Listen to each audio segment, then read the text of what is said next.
what's going on? So what I want to speak about right now, very simply, is a few elements of the pan flute that I feel makes it such a unique instrument, but also I feel is why it's so infamously difficult to learn, and how you can sort of approach this, and in time learn to overcome these challenges the pan flute offers. Now, in essence, the first thing you need to really understand is the pan flute is in essence a alignment of all these different flutes. Each pan is unique in the way that you have to dial the embouchure, so that is the stream of air. So in essence, each time you have to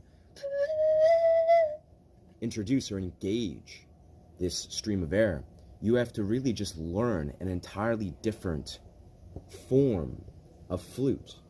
And really, the contrast from versus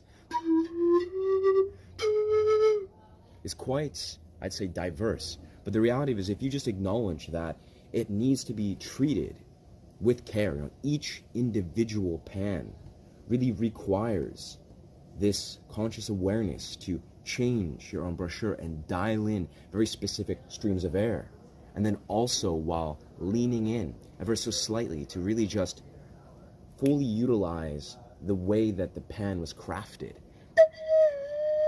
Because that's what I find is, in essence, I've owned about 4 or 5 pan flutes, 3 of them these style of Romanian knives. And I've really noticed that based on the way that the pan flute is crafted, you'll notice that some particular realms, you know, some parts of the highs or the lows is actually much easier to execute. Now, this quintessentially is probably not how it should be, but this is just the way they're crafted, right? So the next element of this is understanding in the pan flute, right?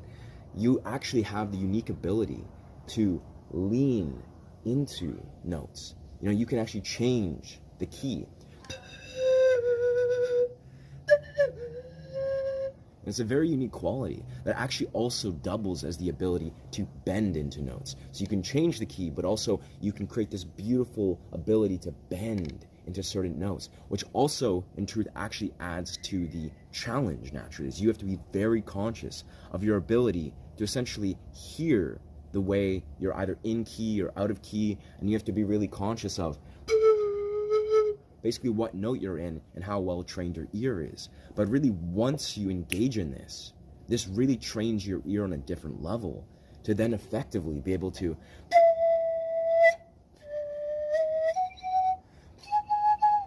really hear the difference between these sort of microtones, and then allow yourself to weave and dance in between these shifts in the tones.